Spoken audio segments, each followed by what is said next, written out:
Hello, ladies and gentlemen. My name is Bart DiLiddo, and I'm delighted to be here today.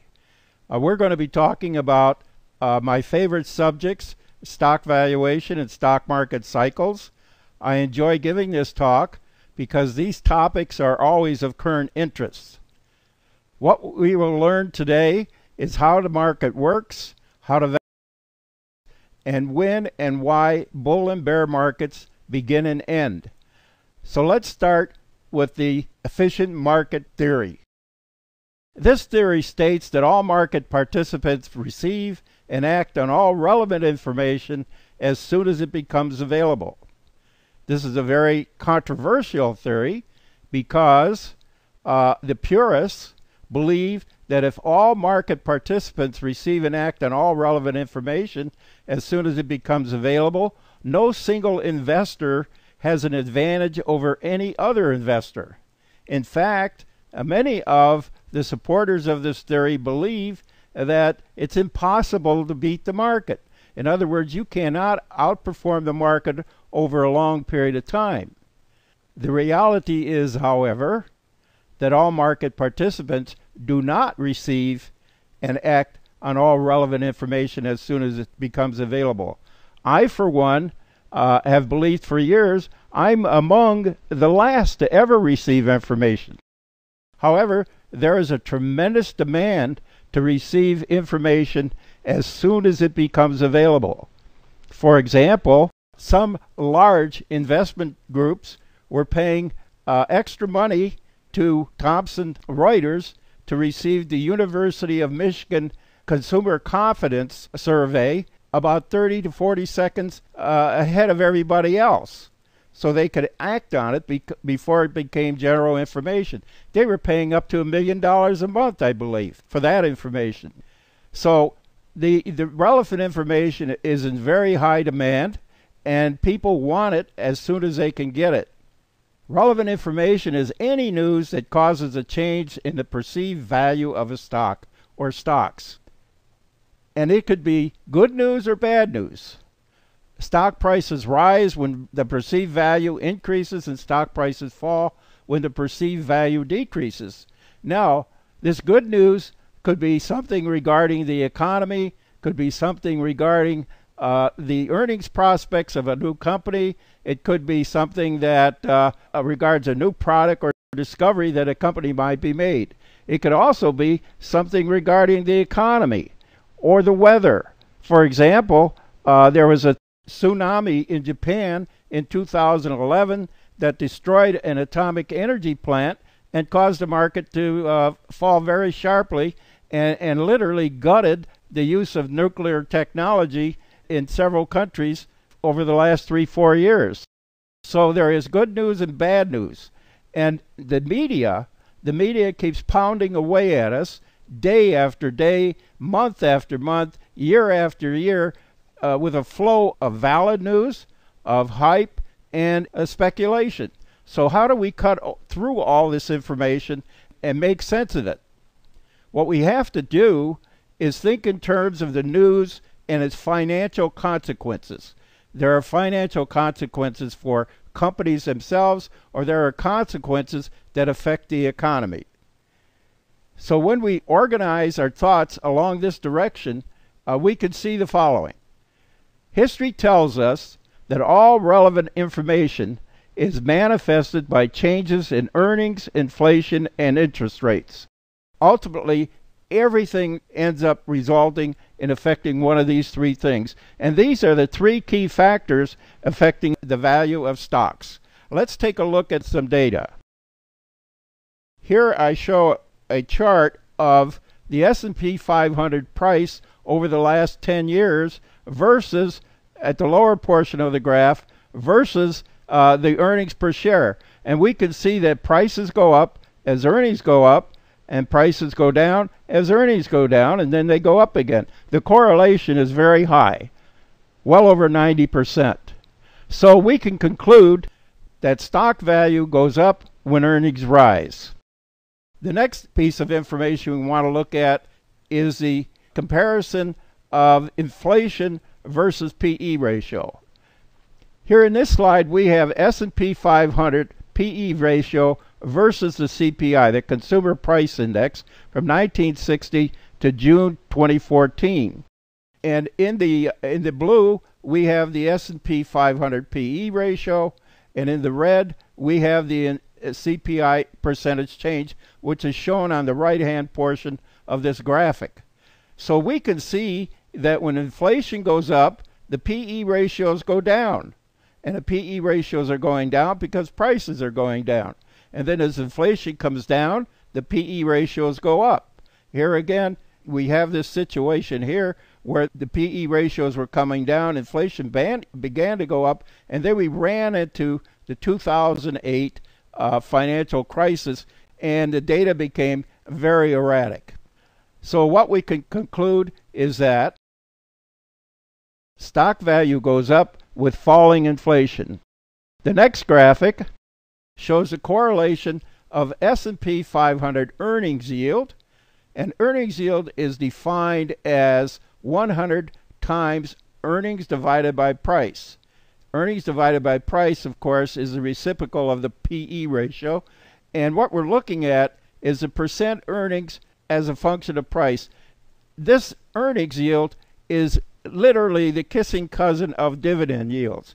Everybody understands what a dividend yield is. It's the dividend divided by the price times 100. Well, what we're looking at here is the earnings divided by price times 100. So it's not a very difficult concept to accept.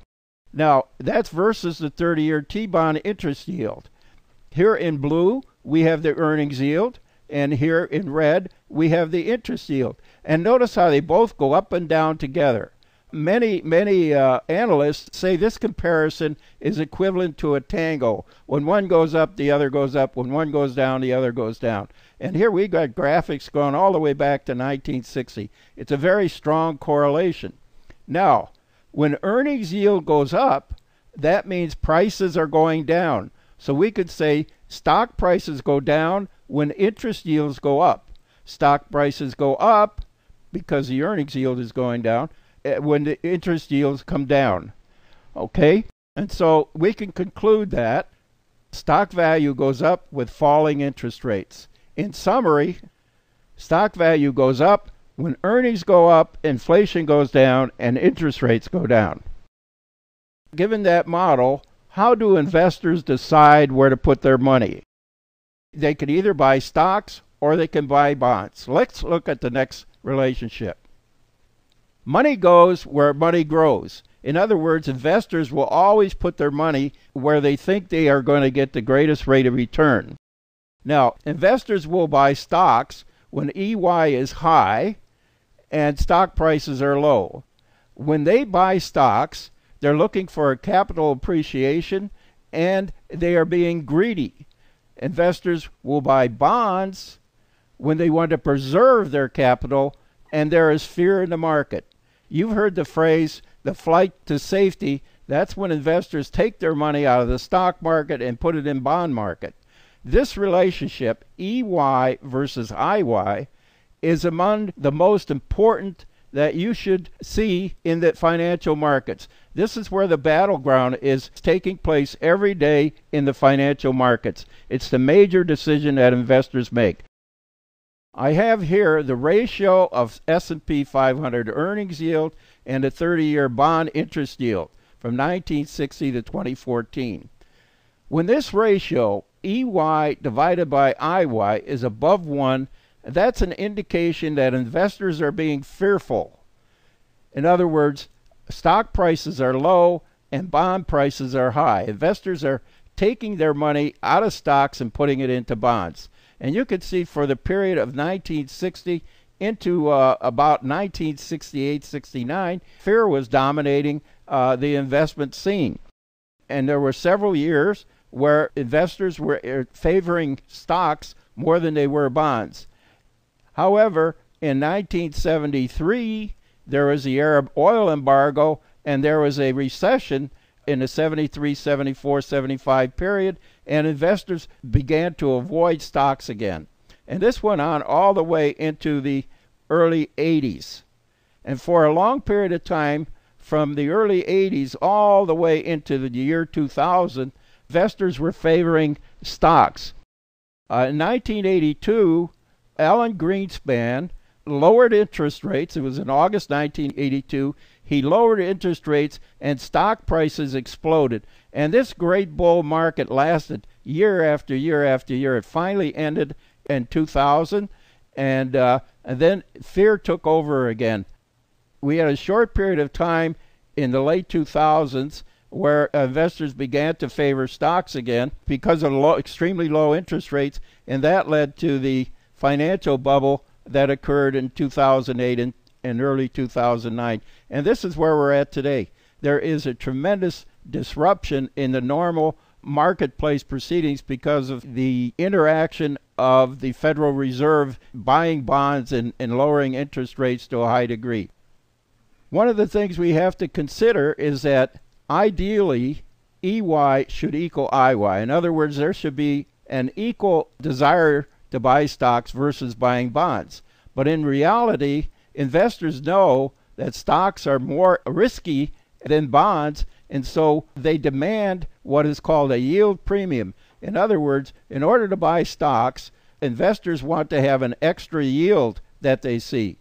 For example, if the earnings yield is 5% and the interest yield is 5%, the investors will not buy the stock. They will favor the bond because it's a safer investment. And so they would want what's called a yield premium. They may want 6 or 7% total. In other words, the yield premium would be 2% or 3%. So the yield premium becomes a very important factor in making this decision on where to put your money. We can use this relationship, however, to value stocks. If EY were equal to IY plus YP, we can substitute for EY. We have 100 times the earnings divided by price. That's a little formula we saw earlier. And that would equal the interest yield plus the yield premium. Now, if we substitute value for price, we get this relationship. And solving for value, we would say the value is equal 100 times earnings divided by IY plus YP. In other words, earnings divided by the interest yield and the yield premium. And what this says is that if, for example, the earnings were $1 a share and IY plus YP equaled 5%, we'd say that 100 divided by 5 would be worth $20 a share. This is a very simple formula. You can do it in your head. Let's take a look and see how it works for McDonald's. As of July 18, 2014, we have McDonald's has a forecasted earnings per share of $6.10. The current interest yield plus yield premium, which I obtained from the S&P 500. This is the average interest yield plus yield premium for all 500 stocks in the S&P 500. So if we do the math, we come up with a value for McDonald's of $108.93 per share. The closing price for McDonald's as of July 18th was $104.38 per share, which is very close. Now, this formula does not include the important factors of earnings growth, earnings profitability, interest rate, includes interest or inflation rates. Let's take a look at a formula that brings in these factors. This formula says that value is equal to 100 times EY divided by IY plus YP. Now, that's the formula that we saw on a previous slide. We take that formula then, and we multiply it times the square root of R, which is the profitability factor in percent, G, which is the earnings growth rate, and we divide these two together. R is a profitability factor based on the return on total capital. And that's the money you get back on the money you invested in the company. If the return on total capital is high, you would expect the value of the stock to be more. If the rate of return is low, you would expect the value of the stock to be lower. Think for a minute you have two companies. They each have $100,000 invested in the business. One company makes 10% on their money, the other company makes 20% on the money. So at the end of the year, the company that made 20% has more money that they could use to grow the company. So R, as a matter of fact, represents the internal growth rate of the company. The ability of the company to grow without going into debt depends on their profitability. If the company had no profitability, that was zero, they would have no money to put into research and development or new sales or develop products. So R is a very important factor in calculating the value of the stock. G, that's the earnings growth rate that you see reported for the company. Okay? The profitability factor, return on total capital, is given in the financial reports based on the balance sheet and things of that sort. So these important factors, earnings per share, the interest rate, profitability, earnings growth rate, and inflation rate, are all in this formula. This last term, this is interest yield plus yield premium. We have it up here. And F stands for inflation. What this term says here is that the profitability plus the growth rate divided by 2, the average growth rate of the company should exceed the sum of the interest yield, yield premium, and inflation for the company to actually be growing at a rate faster than inflation and interest rates. And that's very important in analyzing a stock and understanding how to select more favorable stocks. Let's see how this works for McDonald's. The data is from July 18, 2014. What we have here is 100 times E divided by IY plus YP. And this is the formula that we worked out earlier. So that's $108.93 per share.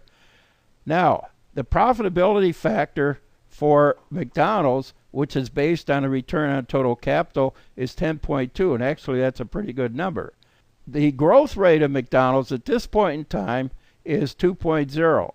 30, 40 years ago, McDonald's was a very fine growth company. Over the last few years, it's having a more and more difficult time growing. So this is a forecasted growth rate computed by VectorVest, and it's a relatively low number, 2.0.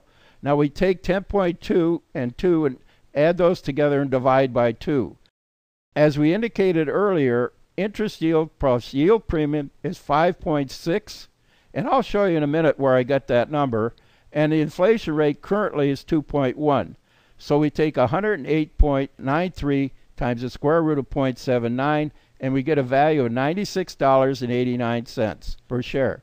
As I indicated earlier, VectorVest had identified the value of the stock at $104.38, and using a slightly more elaborate formula than we have here. This is the only formula that I'm aware of that includes all the factors of earnings, earnings growth rate, return on total capital, interest, and inflation rates. Most of the time, folks are strictly looking at the earnings versus the growth rate and things like that. But this is a very complete formula, and we've had very good success with this formula over the years. What we have here is a slide we call Doing the Dow with VectorVest. It started in 1970 to June 2014. I actually started performing this calculation in 1978, and I went back all the way back. I took the data and went back all the way to 1970, and I calculated the value of the 30 stocks in the Dow Jones Industrial Average all the way back to 1970. And so you can see this correlation. Of course, it looks very, very close. The most interesting thing that I saw with this was in 1987. And in May of 1987, I got a calculation for the Dow that was less than 2,000. Okay? And 87 was a good year for the market, and forecasters were indicating that the Dow was going to go above 2,700. And we were getting numbers down slightly below 2,000. You can see that difference right there. Now, you may recall in October of 1987, October 19th to be exact, the Dow Jones Industrial Average fell over 500 points, and that was called Black Monday. I'm not saying that this calculation predicted it, but it certainly indicated that the market was becoming overvalued. And you can see how the red line and the blue line cross over and over again. And this leads me to believe that sooner or later value will always come to meet the prices. Here, this is a 1999, and there was a strong bull market in the 90s, and in March of 2000 the market peaked, and at the same time the value of the stocks in the Dow were well below the price of the stocks in the Dow. And so in March the market peaked, and we had this bear market through 2000, 2001, and 2000. In 2003 the market bottomed, and interest rates went very low, and earnings started going up, and the market exploded. In the period of this period here, I wrote an essay called The VectorVest Rocket, and prices and value did rocket. And things were going along fine until we got into the 2006-2007 period, and we had the financial crisis, and you can see how both the valuation and the market crashed. And finally, in March of 2009, the market started to recover. You had a bull market again. I could spend a half a day talking about this graphic and relating it to what was going on in the country and in the stock market. But this graphic tells a story of itself.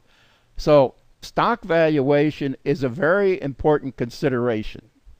And VectorVest has the wherewithal to calculate stock value and to use it to improve your investment results. Now, the current situation on stock valuation is that the Dow Jones Industrial Average is fairly valued. As of July 18th, the actual Dow closed at 17,100. The VectorVest estimate of the Dow Jones Industrial Average value is 18,174. These numbers are within 6.3% of each other. And our belief is that if the DJIA and the VectorVest investment average are within 10% and the DJIA is less than the VectorVest estimate, that means the Dow is fairly valued. Now, if it were the reverse situation, if the actual Dow was above the VectorVest estimate, we would say the Dow is fully valued. And we publish this information day after day. Jerry, can we go into the VectorVest 7? Jerry, first of all, I'd like to have you click on Viewers and click on the S&P 500 watch list. And is that the S&P 500? Yeah, you're only showing 5. Let's find this number right here. The earnings per share. What's that earnings yield? This is as of what date? The 20th. Go back to the 18th.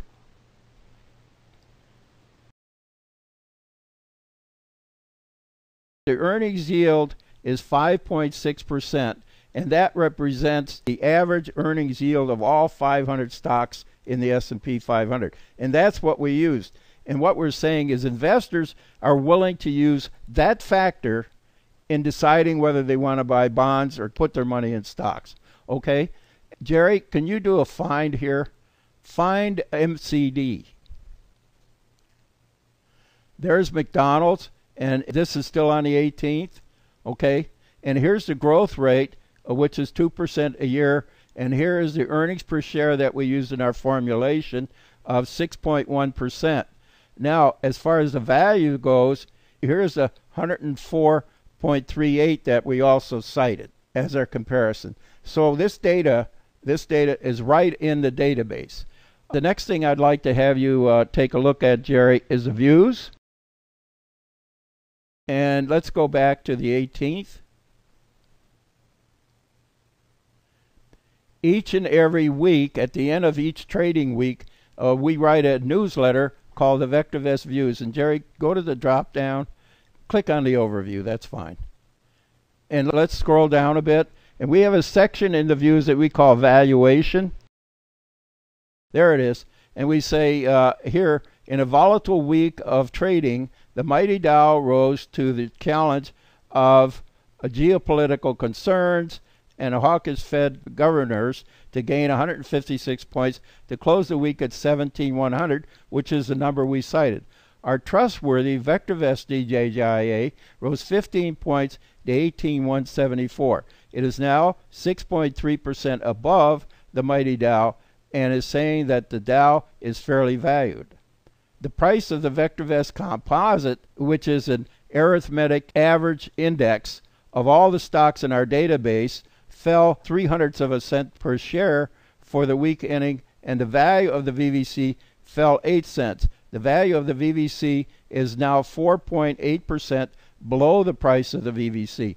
And that we would say that the value of the VVC is fully valued. And so we not only give you the valuation for the stocks in the Dow, but we give you a value for every stock in the database. And each and every Friday, we give you this comparison, and the data is shown here. Okay? Let's now talk about what causes bull and bear markets. Bull markets are born when the economy is weak, inflation and interest rates are low, and earnings are expected to rise. The last time this situation prevailed was in March of 2003. All of us are over 11 years old here in this room, so you probably remember this period. It was a period right after the financial meltdown, and things looked awful. The economy was weak, inflation and interest rates were extremely low, but earnings were expected to rise. And how do we know that earnings were expected to rise? Is because Citibank on March the 10th of 2009 reported that they made a profit in the first quarter. Well, this is after earnings had collapsed in 2008. So that was good news. And the bull market that we are currently experiencing in 2014 started on March the 10th, 2009. Bear markets begin when the economy is strong, inflation and interest rates are high, and earnings are expected to fall. Just the opposite situation. The last time this situation occurred was in November of 2007. The market had bottomed and a bull market started in 2003, and the market went higher and higher and higher year after year after year. But in 2007, the economy was cooking along very well, and the Federal Reserve started raising interest rates. And so the economy was strong, and they were raising interest rates because inflation was going up. However, the data we keep indicated that earnings were starting to slow down. And this is a key factor. Earnings were expected to fall. Okay? And Jerry, let's go back into VectorVest and go back to November 2nd of 2007.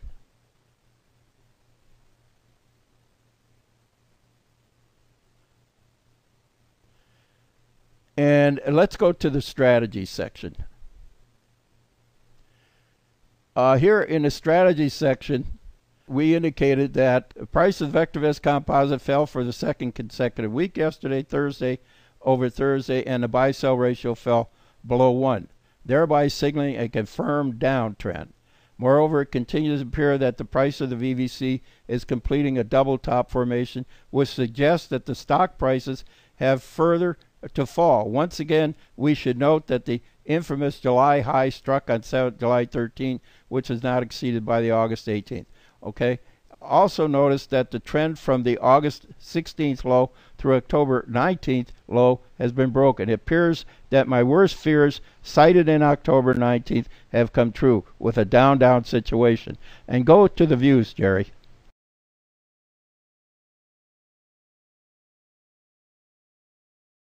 And go to the bottom. I wrote a special note, a word to new subscribers. The confirmed down signal that we received yesterday could be the entree to a long bear market. We aren't there yet because earnings are still rising according to the method of analysis. Yet we no longer appear to have the support of accommodating Fed, and that can make things very bad for the stock market. So don't be deceived by the endless parade of experts who will appear on TV and other places telling you to buy stocks. This is not the time to buy stocks. And this was the first serious warning to our customers in years that it was not a time to buy stocks. Okay? And how did we see this coming? I will show you evidence of how we got here in a few minutes. Okay? And Jerry, go to the views on March the 6th of 2009.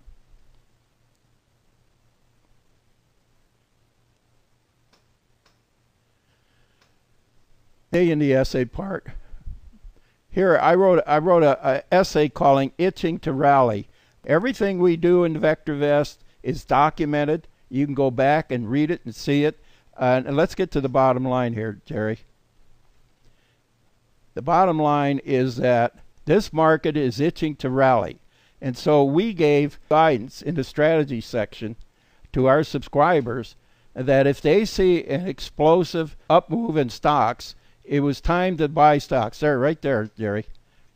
For those of you writing, we are playing the downside of the market with contra ETFs. We will exit these positions that go along with one of the following strategies if an explosive rally occurs. And we listed 6 strategies. We actually got into a strategy called jailbreak, no contra ETFs. And this happened on the morning of March the 10th. So we were four days early, 2 trading days early.